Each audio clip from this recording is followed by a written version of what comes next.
Please rise and join me with the Pledge of Allegiance. Pledge allegiance to the flag of the United States of America, to the republic for which it stands, one nation, under God, indivisible, with liberty and justice for all. Thank you.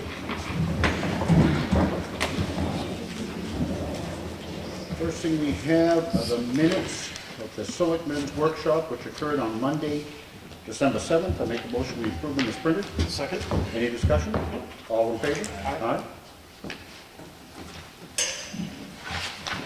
And we have the minutes of the Selectmen's meeting, which occurred on the afternoon of Monday, December 7th. I make a motion we accept them as printed. Second.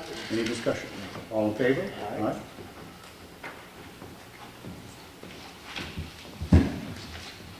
We have the check voucher totals. Payroll for week ending 12/12 was $35,261.26. Accounts payable for week ending 11/30 was $162,752.24. We dispersed to the precincts $119,574 and paid Carroll County $913,231 for a total dispersed of $1,230,818.50. And I'm thankful they are not my bills. Make a motion we sign them. Second. All in favor? Aye.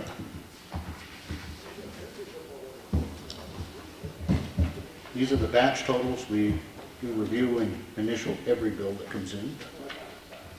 And they're put into batches for the way that they have to be reported.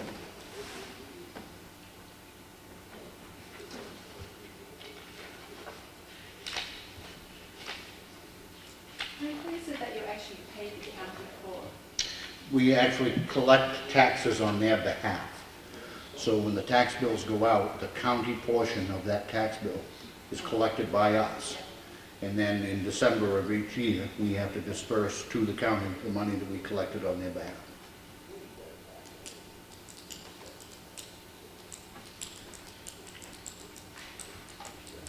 And next year, it's going to be a whole lot more than it was this year.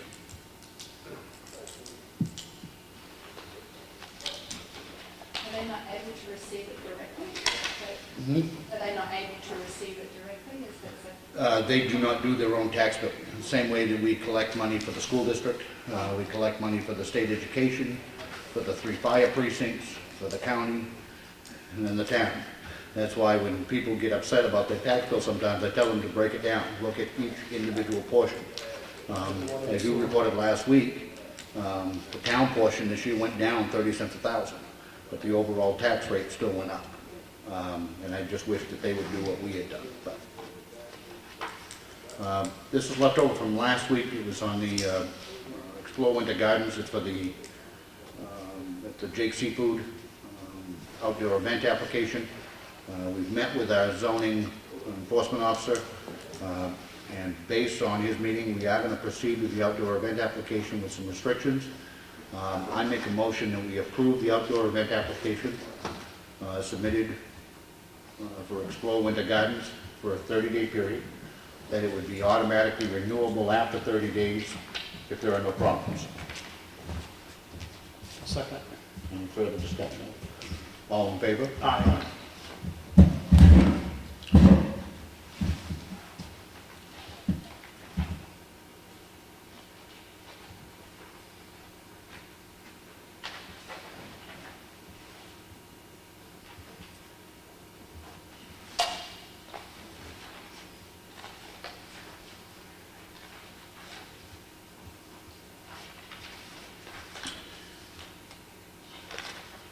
We have a letter from Kingsville Regional High School from the Guidance Department. It's on the scholarship profile for the Life at Merrill Scholarship.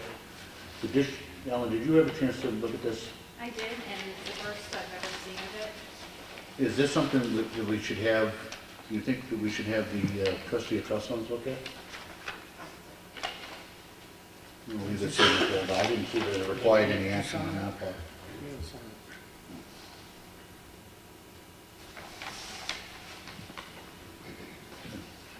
We have the Highway Department work log, which is here in the folder for anybody to look at if they'd like.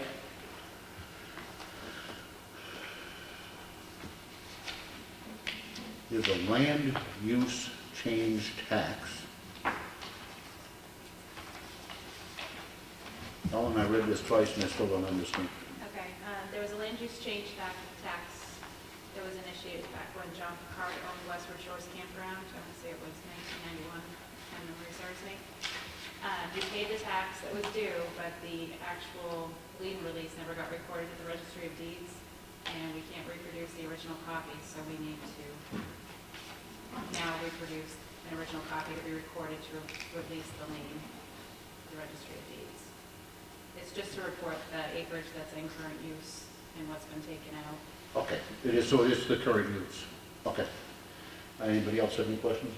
No. I make a motion to sign. Second. All in favor? Aye.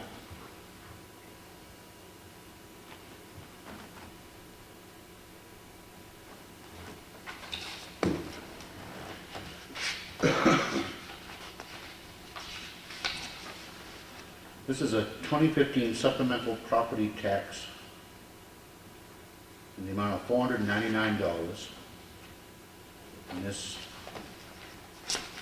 is for map 23, lot 7. And the tax bill for this property was incorrectly invoiced to Troy Fisher. Make a motion to sign. Second. All in favor? Aye.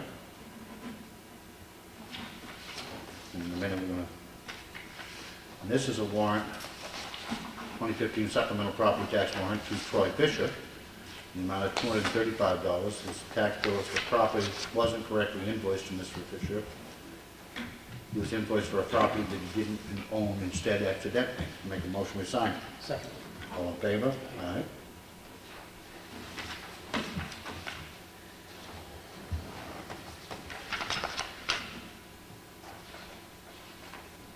And this is a request for abatement, and this is on the same property,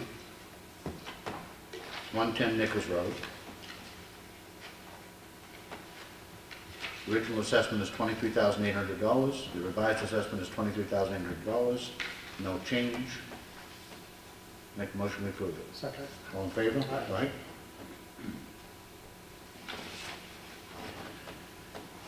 We have a new agreement with, or a yearly agreement with Health Trust, who is a health insurance carrier.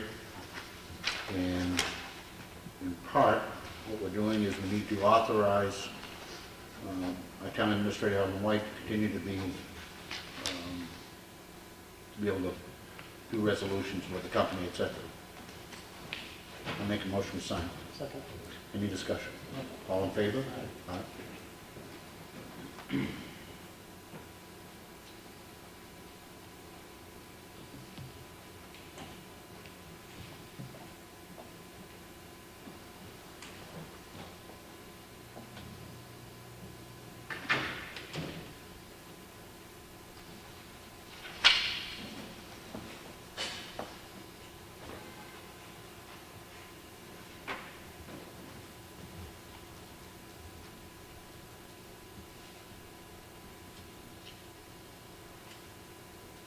I would suggest that you two at least initial it. It's only got one signature.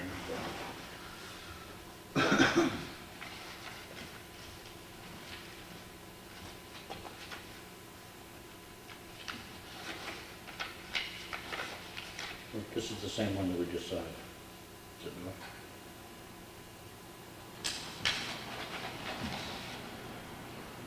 Tax year 2015, this is tax year 2014. He was invoiced for the wrong property, so we had to invoice the right property owner, abate it to him, and then he also needed to, there was another abatement for, I think what happened was he was invoiced incorrectly twice. So I get that, but shouldn't this have been done in an administrative abatement request instead of the regular abatement request where we change value? The value should have, well, the value probably changed as a result of the reval. No, it shows the value didn't change, but then it's asking us to give a refund in this particular case, $350.96. I'm thinking that should have been done in an administrative abatement request rather than on this. Okay. Well, it's the same form. Is it the same form? Okay. This is the request for abatement. It's on the same property, Troy Fisher, but it's for tax year 2014, results in a refund or abatement of $350.96. To make a motion to approve it. Second. All in favor? Aye. Aye. Usually it just discloses that it's an administrative abatement, Okay. so you might as well cut it off. All right. We have a notice of intent to cut wood. This is map 248, lot 37, 40 Circuit Road in Granite, 7.8 acres. Gary Moore is the owner. Randolph Fry is the logger.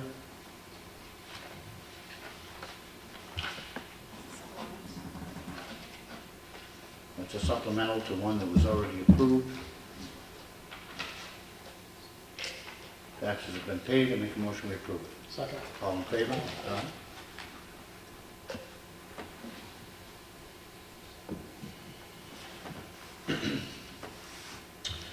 To the trustee of trust funds from the Board of Selectmen, please issue, it's for withdrawal of Whittier Covered Bridge Expendable Trust Funds. Please issue a check to the town of Ossipee in the amount of $3,216.88 for reimbursement from Hoyle and Tanner for an invoice paid to Hoyle and Tanner. Make a motion we sign. Second. All in favor? Aye. We have a letter from the town of Middleton. We have been notified as a potential abutter, I guess, a cell tower in Middleton, and it's saying that the hearing was scheduled for December 10th, has been canceled. We received an FYI letter, which I don't, no, it doesn't require any action on our part, but anyway, Comeau Fire Department has notified our ambulance provider that they will no longer be providing a paramedic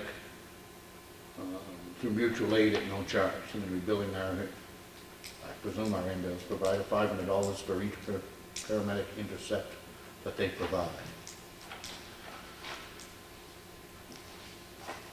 We have a letter from Time Warner Cable talking about the price changes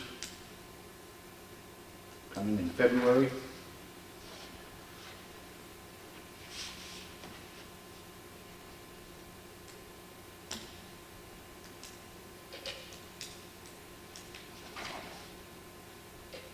This is a permit notification. I don't understand why we get these, but we do. It's from the Wetlands Bureau. And it is of a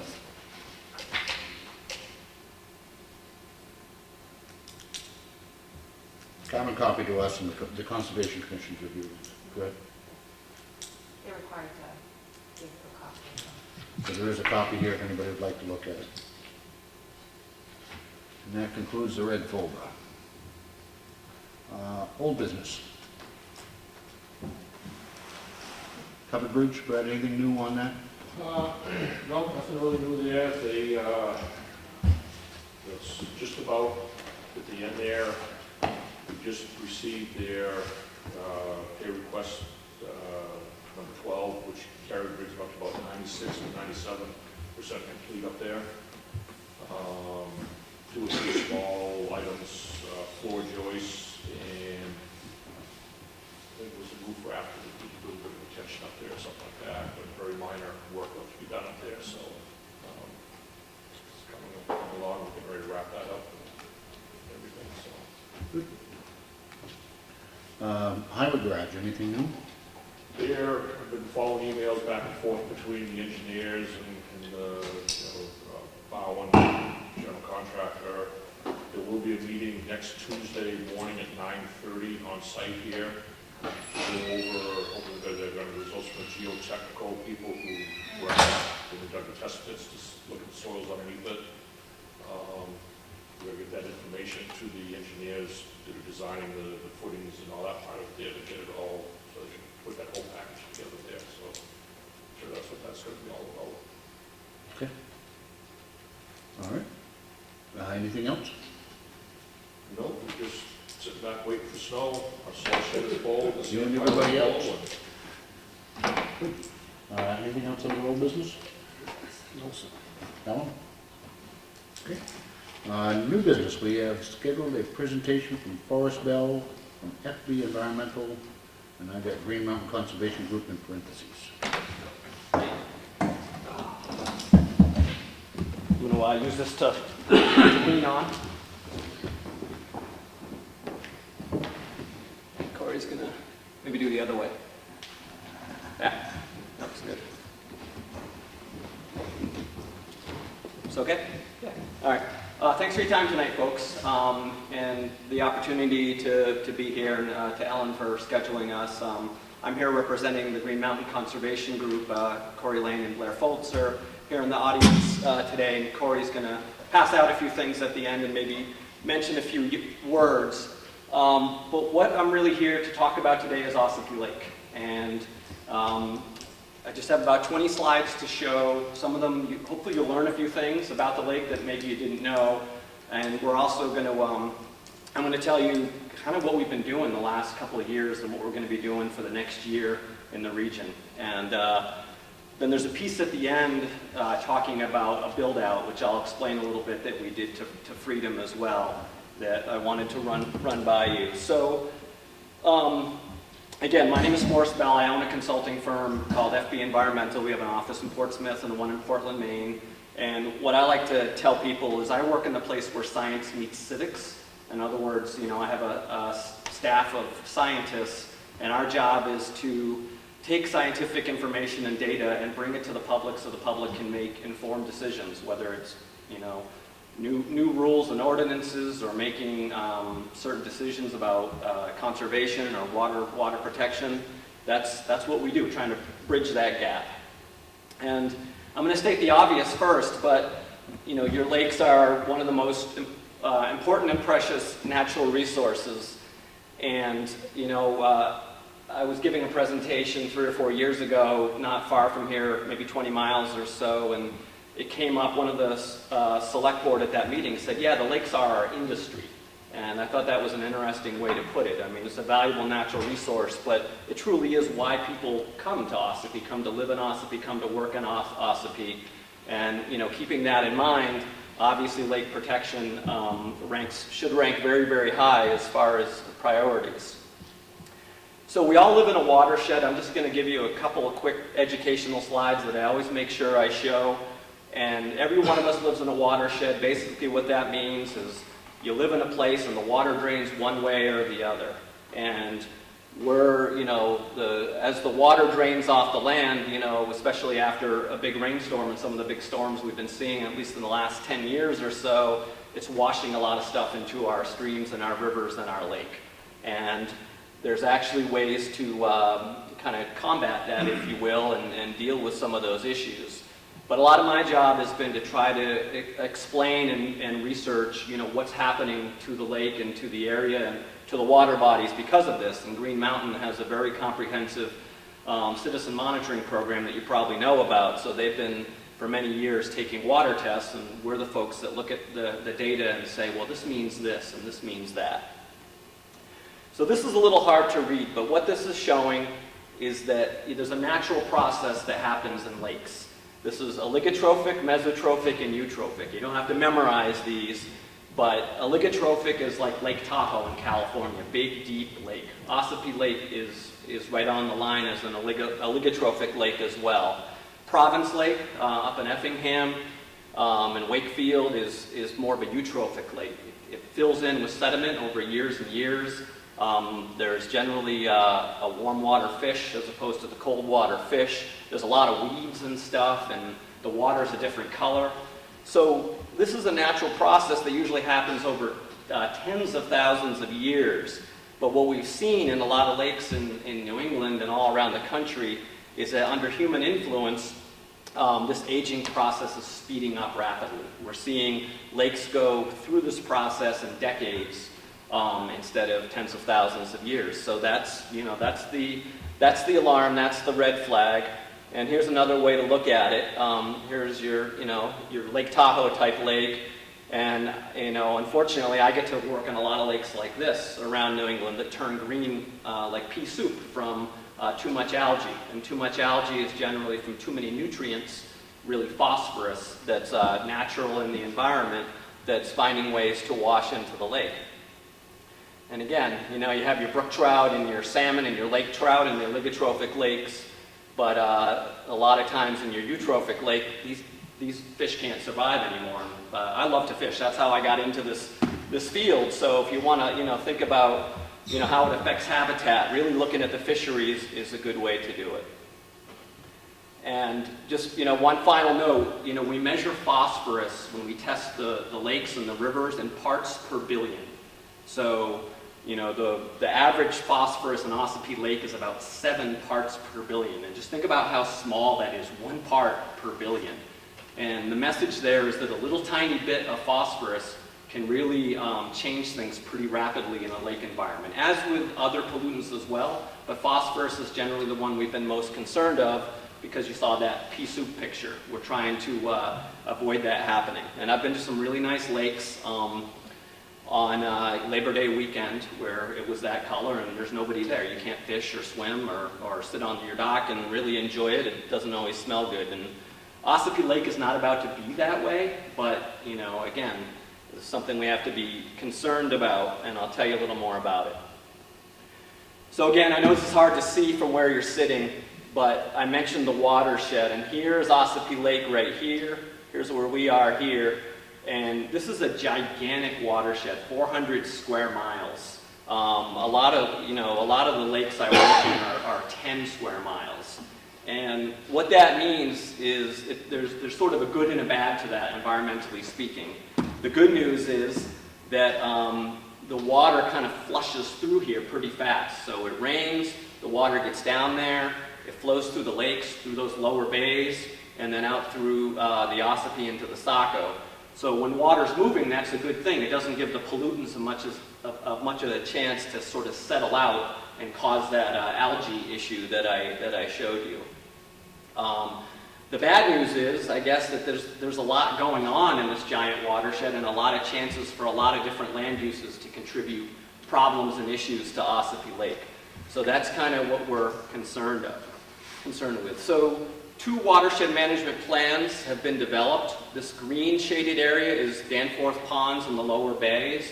We looked at that last year and the year before, and it was such a different system than Ossipee Lake that it deserved its own attention. And obviously it's pretty heavily populated through there with a lot of shoreline residences, so we want to take a close look. Now we're working in this yellow area, so the shoreline of Ossipee Lake and what we call the Lovell River watershed. And there's not as much going on up here, but we're also taking a look at these other areas as well. When I say taking a look, we're looking at conditions of roads. Are the roadside ditches draining into the rivers? Not the case here, but is there a lot of agriculture or forestry practices that maybe could use some fixing up a little bit to help things out?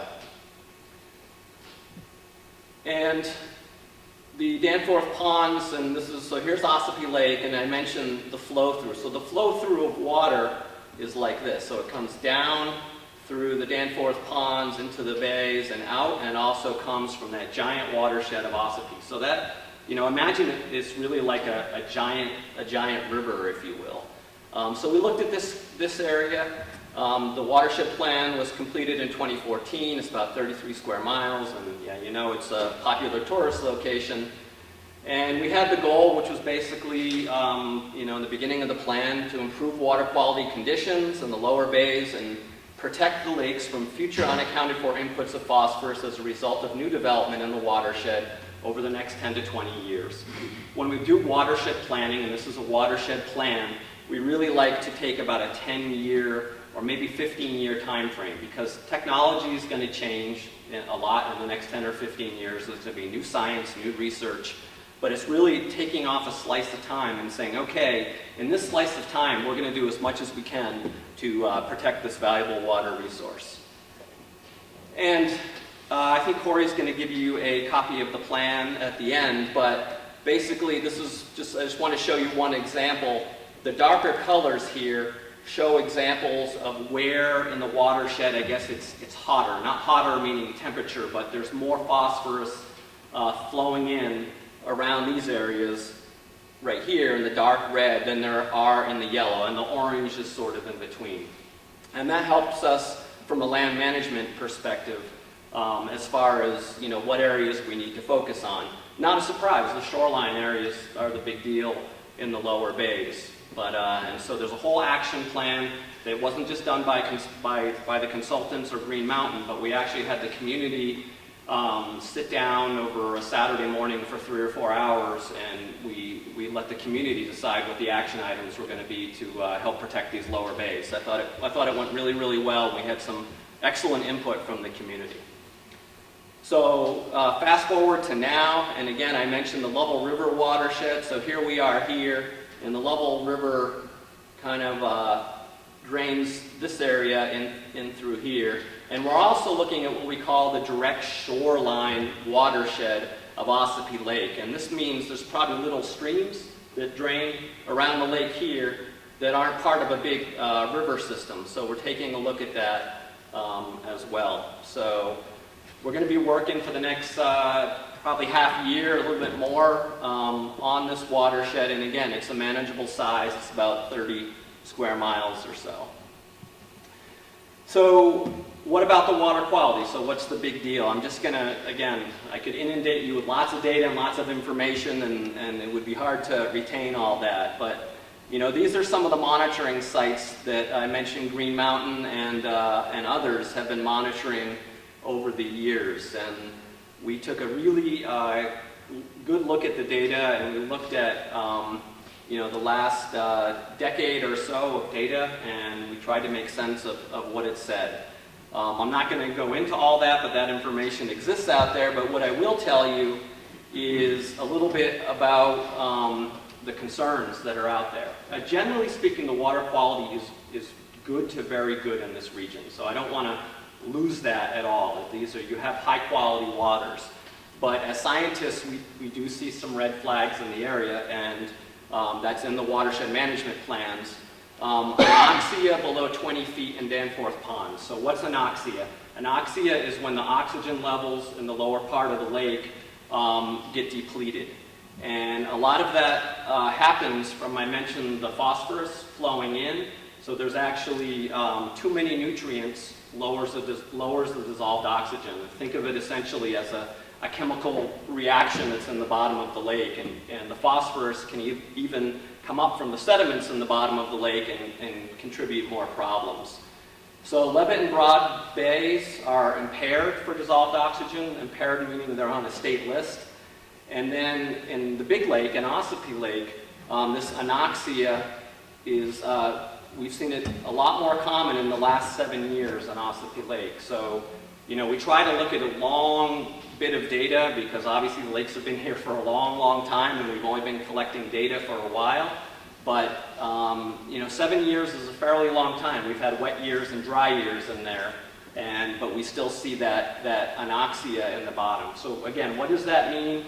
It means like your lake trout are going to have trouble living down there, and they're going to either not be able to survive or have to you know, live in the higher levels where the temperatures are warmer, and that doesn't always go so well. So that's just kind of the basics.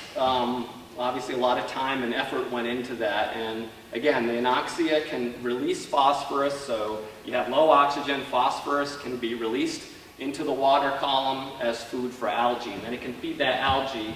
And then again, the green pea soup photo that I showed you, that's the kind of the worst case scenario end result. And I promise I'm only going to show you a couple graphs today, but this is, I just want to show you what this means in a graph because, so this is Ossipee Lake, and this is how deep in meters. So, so here's, you know, 20 meters or about 60 feet, and this is dissolved oxygen level. Once you get below this number of 5, you see that? Then you have real problems. You have that anoxia conditions where the fish can't live and other critters can't live. So what we're seeing is that from 10 feet down, and these different lines are the different years, you know, that's where the data is showing you there's a real problem that's happening. It happens in other lakes as well. Ossipee Lake is not the only one. But again, it's a red flag as scientists and as citizens of the watershed to say, hey, we've got to do something, we've got to pay attention to this. It might not be perfect for our kids or our grandkids if we don't do something now. Okay, so, you know, I'll have some time for questions at the end if you folks are interested, but the next piece I wanted to talk about was the build-out analysis, and one of the things I'll preempted is that there's, you know, hopefully going to be a request for funds at some point for the town. So I wanted to show you what we did for Freedom, a similar project, obviously right next door. So this is a build-out analysis, and one of the reasons a build-out analysis is important for an area like this is that two things. You have the high-quality waters, so it's, you know, protection is as important as sort of treatment or restoration. And you guys have a growing area.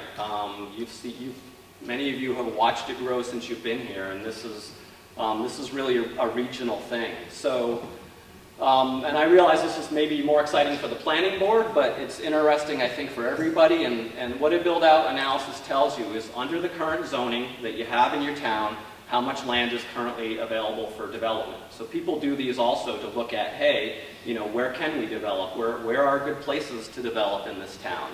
How might the town's appearance change over time? And what are the potential impacts from future development? And it's spatial. In other words, I'll show you some maps of what we did for Freedom. But I always qualify this by saying it's a model, so it's not perfect. You see the weather models that are not perfect all the time, but there's a lot of good information that goes into it, so it's a really good, based on the data and information that we have, you get a good sense of what's there. And you know, like any model where you're predicting something in the future, it's really as good as the data that goes into it. So let me just kind of walk you through it quickly, and then we'll have time for some questions at the end. So I mentioned the growth rates, and this is, again, a little hard to see. So here's Freedom, and here's Ossipee. Ossipee in 1960, you were at 1,400 people, and in 2010, you were at 4,300. So you basically tripled in that 50-year time period. Freedom basically increased about fourfold in that same time period, but obviously much lower population. So one of the things that's tricky about doing the build-out is, you know, what length of time do we do this for? If we look back in the last decade, you know, Ossipee only went from 4,200 to 4,300 based on economic concerns mostly. But if we want to look back at the 50 years, or even the last 30 years where we had kind of a boom and sort of a low period as well, we have growth rates of 1.9% per year and 2.45 in Freedom. So almost 2% in Ossipee. That's high. You know, that's up in kind of the mid to upper level of, you know, it's not like Exeter and those areas of New Hampshire, but it's certainly up there. And, you know, intuitively you say, well, this is going to increase again at some point. Will it? You know, definitely, you know, none of us can sit here and say that for sure. So I mentioned the model. So the model, like most models, is done on a computer and it's done with maps. And these are the inputs that go in. Where are the existing buildings? You have to basically plot like we did for Freedom using air photos. You have to have a buildings layer. I don't know if Ossipee has one yet, probably not. So you basically will have a dot that will forever be located in GIS showing you where every building is in your town. So that goes in, and then I just mentioned the growth rates. Those growth rates are kind of the main driver for showing you how fast the town could potentially build out. And when I say build out, it means there's no place left to build. It's built out. Every lot has essentially been developed. And then the other things we look at are, of course, zoning and development constraints, your wetlands, your super steep slopes, your hydric soils, you know, places you can't build. So basically, you put that into the model and it takes out all the land where really you can't build, or you couldn't build in the town of Ossipee. And then it looks something like this. So this purple is that watershed I showed you, the lower bays, and that's what we were looking at in the last plan. But the town of Freedom hired us and Green Mountain to do the build out for the town-wide. So it was the watershed, but they wanted to look at it for the whole town. So everything that's green here in the town of Freedom is the buildable area. So in other words, you know, there's potential to build. In other areas, it's, you know, here you have your slopes that are too steep. You have some wetlands in through here. You have some protected land, things of that sort. Right here, this little yellow part, that's your town, that's the town of Ossipee. So we did do a little bit of Ossipee because, again, we wanted to include it in this piece. And actually, the New Hampshire Department of Environmental Services, who's funding this work, actually, paid for some of that work to be done in Ossipee in the first round. So again, in Freedom, in this area, there's 9,500 acres of buildable land, so about 43%. So that's interesting in and of itself, but we take it quite a few more layers. So here's your snapshot of Freedom now, or actually last year. I'm sure there's a few more yellow dots. So all these yellow dots are actual buildings in the town of Freedom where they are located. And you see all the parcels are on here as well. And then that is full build out. So you go for the yellow and you add the red. So in other words, based on zoning and based on if lots were subdivided, legally and based on the zoning, that's potentially what Freedom could see is that the buildings could go from 2,500 to 4,700. Now at this point, again, there's no place else to go, and that's what would happen. So maybe that's a little scary to some people. Maybe it seems a little far out to other people. But again, it's based on real data, and we've worked with other towns that have really done a lot with this. The town of Wolfboro changed their zoning, as an example of their build out. Their town was predicted to be built out in the year 2035 based on their zoning. So they really had to sit and say, we need to change some things here. Wakefield's done some stormwater ordinance work to do some lake protection, and other towns have made some changes as well. So 2 more graphs, and that's it. So here's the number of buildings here, and here's the year. And I just wanted to show this again to be kind of fair and transparent and say that in Freedom, when the town will be built out, it depends really on what that growth rate is. So you run the model based on the last 10 years when it's been really slow growth, and the town of Freedom would be built out in the year 2064, potentially. If you look at the last 20 years, it's 2043. If you look at the last 30 years, it's 2041. And again, that's the assumption that things are going to sort of stay the way they are. But unless changes are made, then that is what's going to happen. So this graph's kind of confusing, but it's important to show because it's an output that we've done for a lot of these similar projects. So what we do, I mentioned those phosphorus levels that we measure in parts per billion. So this is under natural conditions. This is Province Lake because we did this work up there. Your phosphorus level is at 6. The current level in 2013 in Province Lake is 14.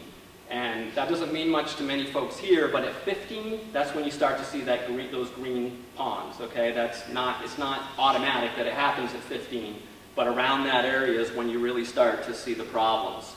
So what we're able to predict as lake scientists is that as the area continues to develop, and if the development isn't done, I guess, smartly, for lack of a better word, to have protections in place for runoff, the water quality, the phosphorus levels most likely go up and up and up. And Province Lake, no matter what they do, they will have some issues there. So I know I just threw a lot at you, but just to give you an example of the build out, and I talked to Ellen just very briefly about the process here that Green Mountain would request. It's about a $6,000 job. It takes about it depends on how much time, but it's about 100 hours at $60 an hour to give you kind of a sense of how long it's taken. And it's been done in North Conway and Bartlett. It's been done a lot in this region, so there's some good examples. So, and I'll let Corey talk at the end, but before that, I'm guessing you might have some questions or on some of the stuff I presented.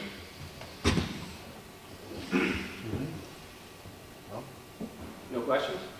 Okay. Corey, did you want to? I just wanted to, thank you for your time, and leave the town with a copy of a few reports that we have.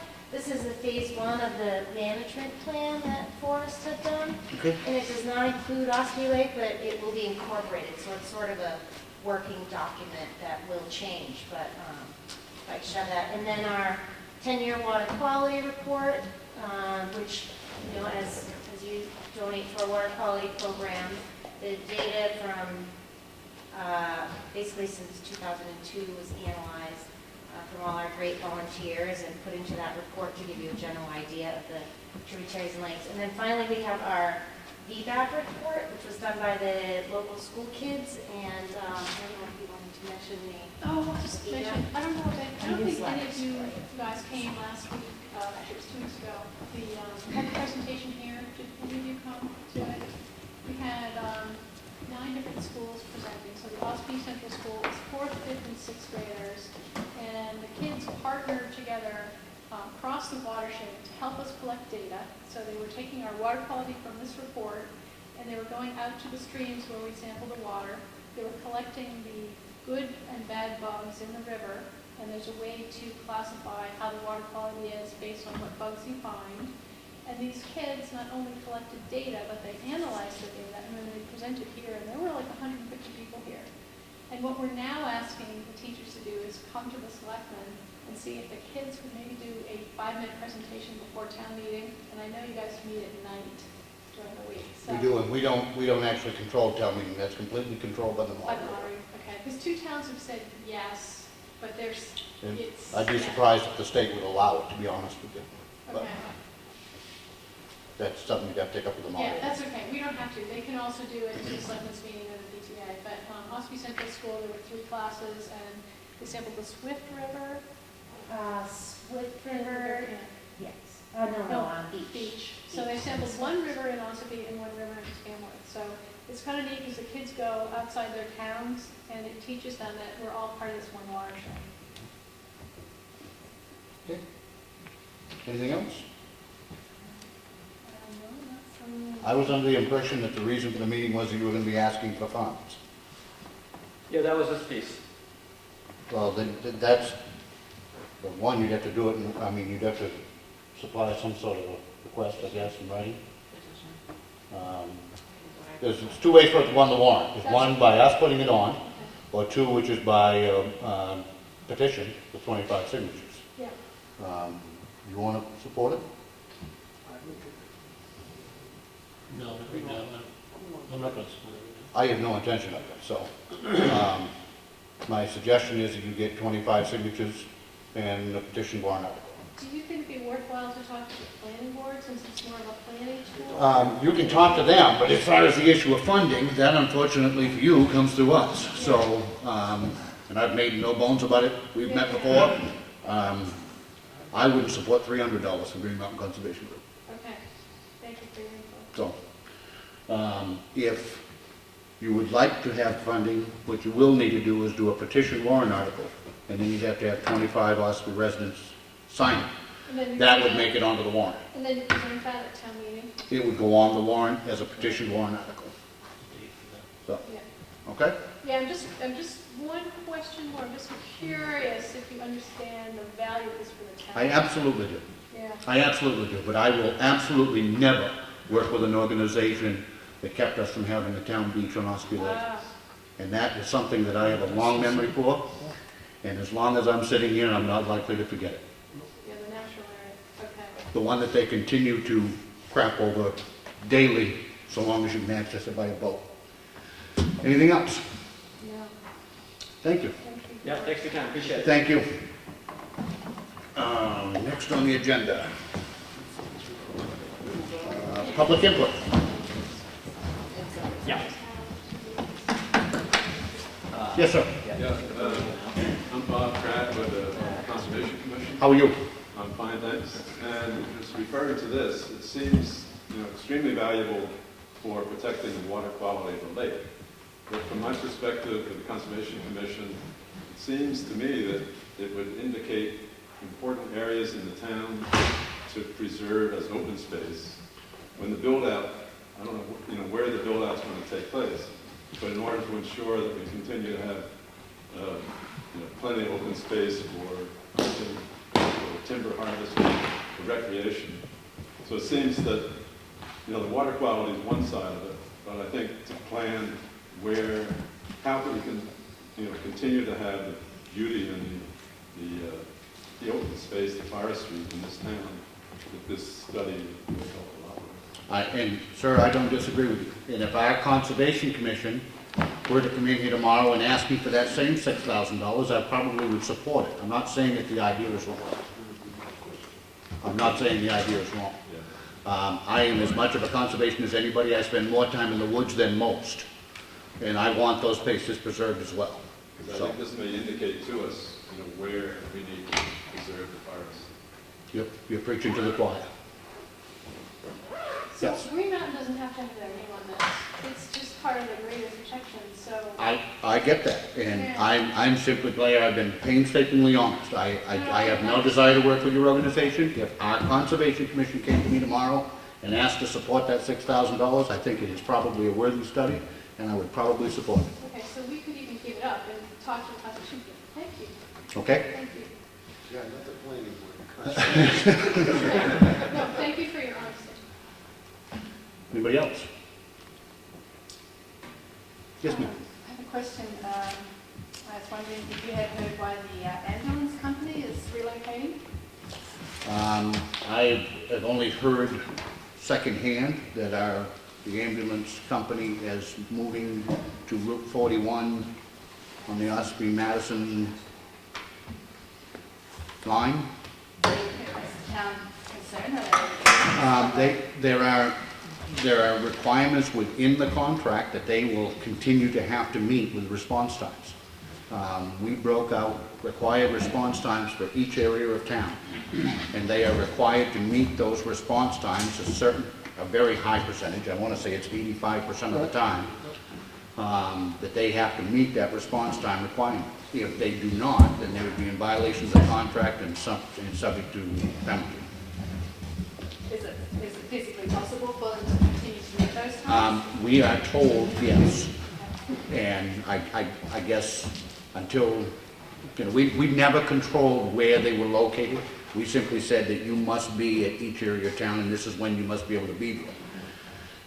If they can meet those response times, then we will not have a problem. If they, Now, part of the contract for the town's portion is that they report to the Board of Selectmen any change in location. They have not done so. which they were told they had to do. So are they renting a private place? Or it's nothing to do with the Yes, town? Right? nothing to do with the town. I was here when Mitch told him he's gonna notify us. I had him on the phone. So, but as long as they meet the response times, it'll be no problem. If they don't meet the response times, there absolutely will be a problem. Is there, I was just thinking about all the different cut applications that you approve.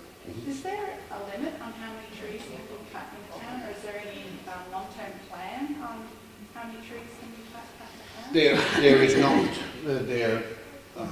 If you own a piece of property, you have a right to harvest the timber off that property, flat out. We do not see historically many, what I refer to as large clear cuts. Most landowners are responsible and they want, you know, they'll only cut what is due to be harvested now, and they want the rest of the trees to grow so they can cut it again 10 years from now. To me, it's one of those old adages, if it isn't broken, don't fix it. Is that typically what happens? They regrow them and resell them? So Sure. It's a business? Well, many times they go in and they actually just selective cut certain timber at a certain age because the market is particularly good for that tree. Yeah. Now, many times it's great for the land and great for the remaining trees to thin them out and to get, you know, allow some sunlight back in. And it'll actually foster new and larger growth. But most of the larger landowners now employ foresters who go in and advise them on Yeah. how to optimize the amount of money that they'll get out of the timber if they do a management plan, and many of them do, but it's not required by us. I think you mentioned earlier that you had received a letter from the Kingswood High School guidance counselor. Correct. Was that something that the public would be, sort of how they apply it? Or? No, this is you're welcome to have it. It's a scholarship profile. which is a form that evidently that they've just now produced, and it talks about the eligibility criteria, the application deadline, contact information. It's stuff that it looks like that they are asking us for information on that particular scholarship. And I just suggested the trustee of trust funds, because they're kind of the ones that oversee that fund. Because there had been a discussion earlier about the fact that not many families are applying for scholarships in Ossipee, so it's something probably to be looked at a bit more closely. A lot of kids apply for this one. The Live from Maryland. Yeah. Yeah, you went last year, I think. Yes.